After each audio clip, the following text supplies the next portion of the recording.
Olá, meus irmãos, minhas irmãs, a graça e a paz do nosso Senhor Jesus Cristo seja com todos vocês, com todos nós. Vou deixar aqui uma breve reflexão, acerca do propósito da oração. Quando estamos aí nessa campanha, nessa jornada de oração, é tão bom nós podermos nos reunirmos como irmãos para orarmos, para clamarmos a face do Senhor. E tenho certeza que cada um de nós temos um propósito, temos uma motivação para estarmos aqui diante do Senhor, orando, levantando ao Senhor o nosso clamor, apresentando a Ele as nossas petições. A própria palavra dele nos diz, que nós deveríamos apresentar todas as nossas petições, deveríamos colocar todas elas diante dele. Muitas das vezes, irmãs e irmãos, o que nos faz desanimar é que às vezes nós achamos que Deus não está ouvindo as nossas orações. Muitas vezes nós achamos que Deus nem se importa com as nossas dificuldades, não é verdade? Quantas vezes a gente clama, ora, e a percepção que nós temos é que Deus não está nos ouvindo. Muitas das vezes, irmãos, acredito que isso acontece porque nós não colocamos as nossas vontades, as nossas orações, nós não alinhamos os nossos propósitos com o propósito de Deus. Porque Deus tem os seus propósitos, Deus tem as suas vontades, as suas necessidades. Quer ver um exemplo? João 4,4, a palavra vai nos dizer que Jesus necessitou passar por Samaria. E quando nós lemos todo o capítulo 4, nós vamos entender o porquê disso.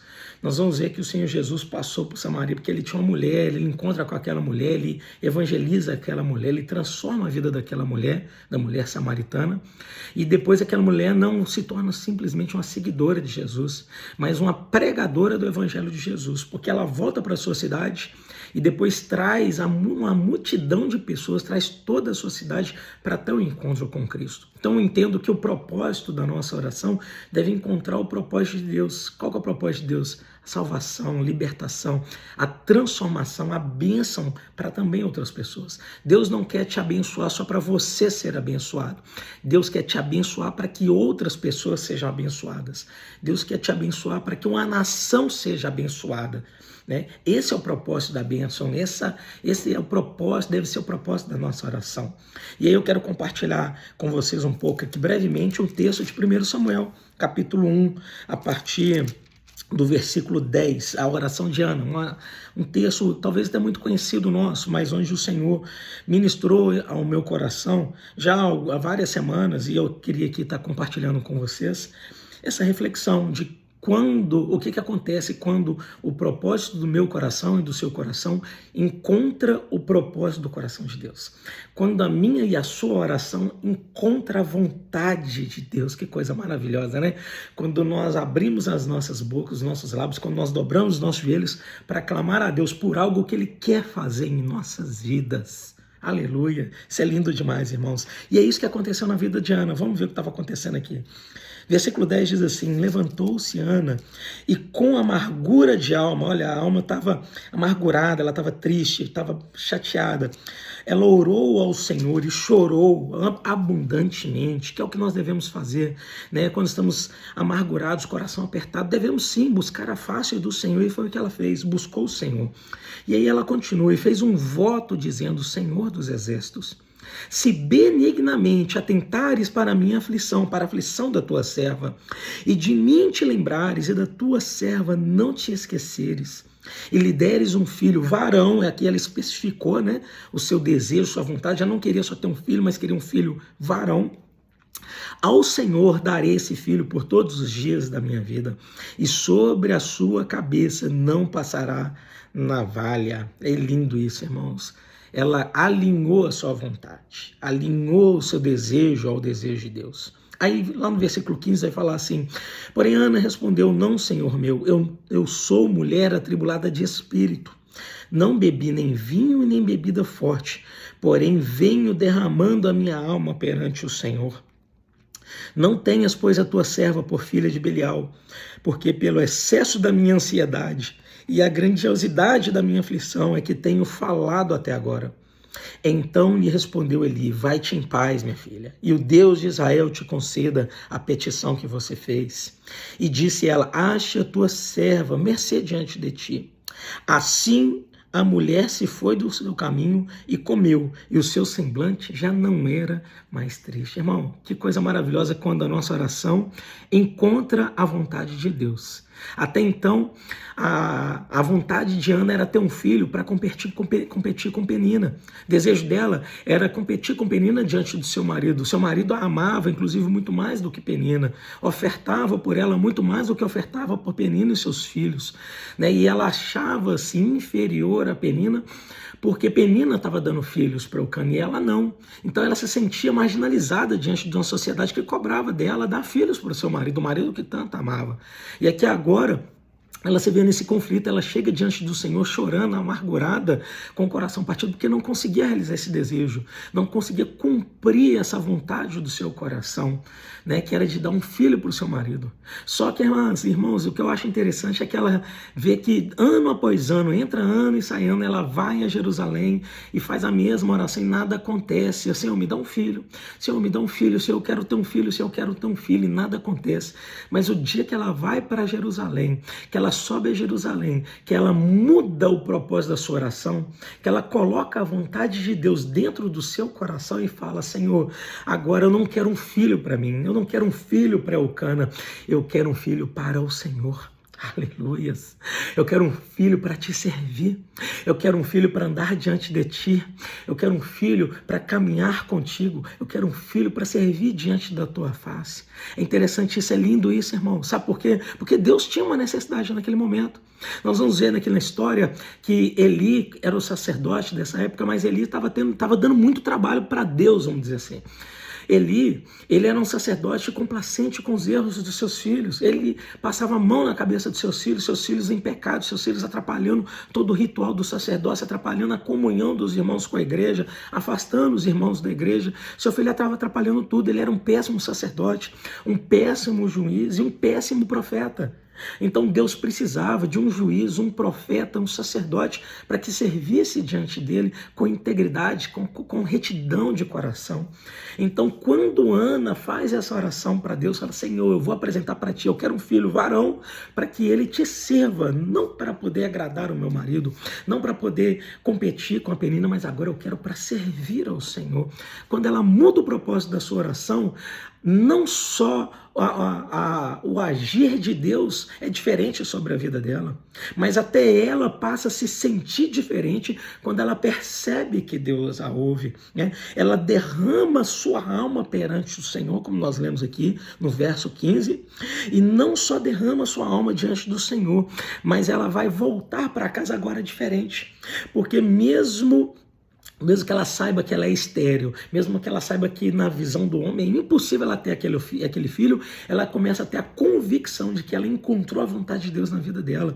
Ela começa a perceber que Deus escolheu agora neste momento com esse encontro de vontades. Quando a vontade dela encontra a vontade de Deus, a oração dela encontra o propósito de Deus. Nós vamos ver agora ela sentindo a vontade de Deus levando-a na direção certa. Ela vai sentir a graça de Deus sobre a sua vida, ela vai sentir o poder de Deus sobre a sua vida, ela vai sentir o amor de Deus sobre a sua vida, ela vai perceber que ela escolheu o caminho certo, que ela direcionou a sua oração no caminho certo. Irmãos, muitas das vezes nossas orações não são respondidas, ou muitas das vezes nós achamos que elas não estão sendo respondidas por causa disso. Porque nós canalizamos os nossos propósitos nas coisas erradas. Canalizamos os nossos propósitos em coisas que não vão encontrar um propósito de Deus, a vontade de Deus. Eu durante muito tempo, compartilho um breve testemunho aqui, durante muito tempo eu já morei fora antes do país, e só que antes de casar, quando casei, voltei para minha cidade, lá para Fabriciano, em Minas, e ali, servindo ao Senhor, graças a Deus, o Senhor sempre nos deu a oportunidade de servi-lo, né? Uma honra saber que o Senhor achou graça em nós para poder servi-lo. Mas eu tinha um desejo muito grande de sair do país novamente. E eu tinha alguns planos, minha esposa também tinha alguns planos, fizemos alguns planos, chegamos a olhar as coisas para nós podermos mudarmos, sair, mas todos os nossos planos não eram a vontade de Deus. Todos os nossos planos não encontravam a vontade de Deus, não encontravam o propósito de Deus. As coisas que nós queríamos, elas iriam agradar a nós mesmos. As orações que nós fazíamos para que nós fôssemos embora do país encontravam as nossas necessidades. Queremos dar uma faculdade melhor para as crianças no futuro, queremos dar um estudo melhor para as crianças, queremos ter um pouco mais de segurança, queremos ter um pouco mais de qualidade de vida, essas coisas, né, do dia a dia que são pertinentes. E não há nada de pecado, irmãos, em apresentar isso a Deus. Não tem nada de pecado. Mas o problema é que Deus simplesmente ignora. É como um filho que fica te pedindo uma coisa que você sabe que se você der não vai fazer bem para os seus filhos.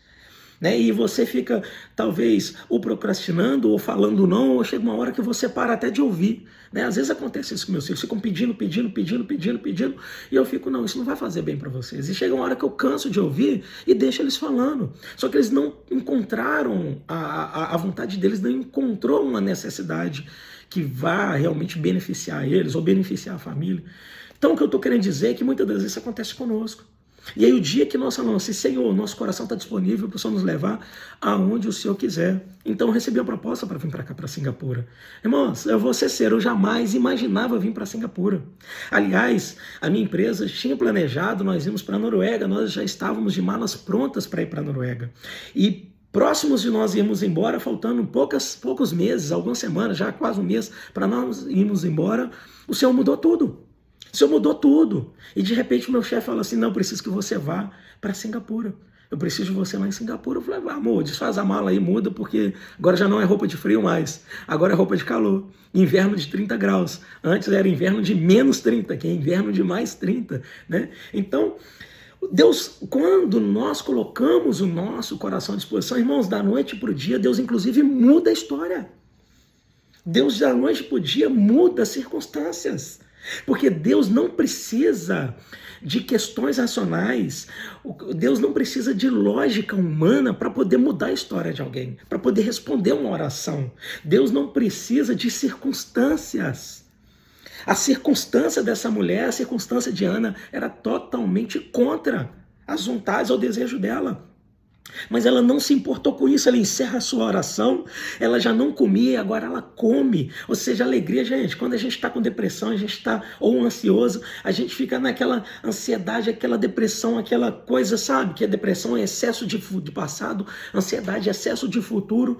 Eu, por exemplo, quando eu estou ansioso, eu sei que existem pessoas que quando estão ansiosas, depressivas, elas comem muito, mas eu sou o contrário, quando eu estou depressivo, ansioso, né, estou para baixo, eu estou muito ansioso com alguma coisa, eu paro de comer, eu não consigo comer, eu não consigo dormir, eu não consigo, sabe? Porque eu sou muito ansioso e peço a Deus sempre para poder controlar essa ansiedade quando algumas coisas estão para acontecer na minha vida. Mas aqui, Ana, ela sentiu paz, quando ela orou e percebeu que a sua oração encontrou a vontade de Deus. Quando ela percebeu que a sua oração foi como uma flecha, né? Bateu no trono de Deus, imediatamente o Senhor se enche de alegria e fala, agora eu encontrei alguém em quem eu vou cumprir a minha vontade. E aqui, irmãos, eu vou caminhar para nós encerrarmos. Não tem nada melhor do que ser aquele que vai ser o cumpridor da vontade de Deus nessa terra. Porque essa foi a promessa, essa foi a resposta de Jesus para os discípulos. Né? Qual que é a minha comida? Qual que é a minha bebida? Minha comida, minha bebida é fazer a vontade do meu Pai que está nos céus. Né? Paulo vai falar, eu me alegro de sofrer as aflições restantes da igreja de Jesus, do sacrifício de Cristo por amor a Deus e por amor à sua igreja. Nossa, irmãos, como é maravilhoso. E como nós temos vivido coisas maravilhosas aqui neste lugar. Como o Senhor tem nos dado a oportunidade de saborearmos a glória celestial aqui nessa terra. Temos visto milagres, irmãos. Temos visto pessoas já sendo transformadas pela palavra do Evangelho que está sendo ministrada. Quando nós chegamos aqui, pensamos, nossa, que dificuldade que vai ser começar uma vida nova num país com uma cultura totalmente diferente da nossa. Quando a gente sai do Brasil para os Estados Unidos, a cultura está um pouco parecida. Vai para a Europa, a cultura é um pouco parecida. Mas aqui, totalmente o contrário, religião contrária, que as pessoas mais voltadas para os seus deuses, né, as culturas asiáticas, muito religiosidade, muita cheia de Deus, muito pagã, cheia de demônios. Esse lugar, uma opressão espiritual, quando nós botamos o pé no aeroporto, aquela opressão espiritual, aquele peso, clima carregado, a gente sentindo as potestades, demônios neste lugar, e nós orando, Senhor, mas nós vamos vencer porque o Senhor nos colocou aqui para isso, porque essa é a vontade do Senhor, essa foi a nossa oração, que o Senhor nos plantasse no lugar onde o Senhor fizesse grande o teu nome, e é para isso que nós estamos aqui, para fazer grande o teu nome. Irmãs e irmãos, para a honra e glória do Senhor, o nome do Senhor tem sido engrandecido. O nome do Senhor tem sido maravilhado nesse lugar, tem sido glorificado nesse lugar, esse maravilhoso nome. Então, a meditação que eu queria trazer, essa breve meditação que eu queria trazer para todos vocês, é que nós devemos apresentar, nós devemos alinhar a nossa oração, a nossa vontade, os nossos desejos com a vontade, o desejo, o propósito de Deus. Que vai ser o melhor, irmãos, vai ser coisa maravilhosa, porque Ana experimentou o melhor de Deus depois disso. Ana experimentou o sobrenatural de Deus, porque, irmãos, quando Deus promove o sobrenatural sobre a nossa oração, pode ter certeza, não vai ser só sobre aquilo que você quer, o que você pede, mas vai ser por muito mais do que você espera. Sabe por quê? Nós vamos ler aqui mais na frente que Deus multiplicou o ventre de Ana. Deus deu muito mais filhos para Ana. Deus fez abrir o ventre de Ana. Deu a Ana ainda mais 3 filhos, mais 2 filhos, abriu a estéreo. Abriu a ela, a madre, e multiplicou os seus filhos. Ela glorifica, né, no seu cântico, ela vai adorar, né? Os que antes eram fartos se alugam por pão, mas os que andavam famintos não sofrem mais fomes. Até estéreo tem 7 filhos, e o Senhor vai multiplicando, e abençoou, pois o Senhor a Ana, e ela concebeu e teve 3 filhos e 2 filhas. E o jovem Samuel crescia diante do Senhor. Olha que coisa maravilhosa, quando a nossa oração encontra a vontade de Deus. Uma mulher que era estéril, agora tem filhos maravilhosos, agora tem uma casa cheia, agora tem sua prole, tem sua aljava cheia de seus filhos, como diz no Salmo 127, né? Aquele que tem aljava cheia dos seus filhos, eles serão como flechas nas mãos do Senhor. Então que as suas orações, que as suas petições sejam como flechas nas mãos do Senhor para alcançar vidas, para transformar vidas, para abençoar vidas. Deus quer te abençoar para que você seja um abençoador. Deus quer te marcar para que você marque vida de pessoas. Deus quer te transformar para que você transforme vida de pessoas. Deus quer fazer um milagre na sua vida para que você seja um milagre na vida de outras pessoas. Esse é o grande propósito da oração. Esse é o grande propósito do nosso coração. Alinhar os nossos desejos à vontade do Senhor. Que o Senhor, nesse momento, nessa oração, nessa sua petição, o Senhor possa encontrar aprazível a sua oração, aprazível as suas petições, Ele possa se agradar e Ele possa vir de encontro à sua oração, operar um milagre na sua vida, operar a transformação que você tanto deseja, a libertação que você tanto pede, a abrir as portas que você tanto espera, porque eu sei, irmãos, estamos vivendo dias tão difíceis e temos clamado para que os filhos de Deus sejam guardados, sejam cuidados, sejam sustentados, tenha todas as suas necessidades supridas no Senhor. Nós oramos para que Deus opere milagres, para que Deus promova milagres, abra portas em meio ao caos, traga paz em meio ao furacão, em meio ao caos. O Senhor possa trazer paz na sua vida. O mundo está em caos, o mundo está angustiado, está depressivo, mas o céu está em paz. Deus está em paz, sabe por quê? Porque Ele tem o controle de tudo. Então que as nossas orações possam encontrar a vontade de Deus, possam de encontro ao coração de Deus, e nós sejamos canais de bênçãos do Senhor para poder abençoar essas nações, esses lugares onde nós estamos, onde você estiver, seja no Brasil, na Europa, aqui na Ásia, aonde quer que você esteja, que o Senhor possa te usar como canal de bênção e poder para a honra e glória do nome dele. Amém? Deus te abençoe em nome de Jesus.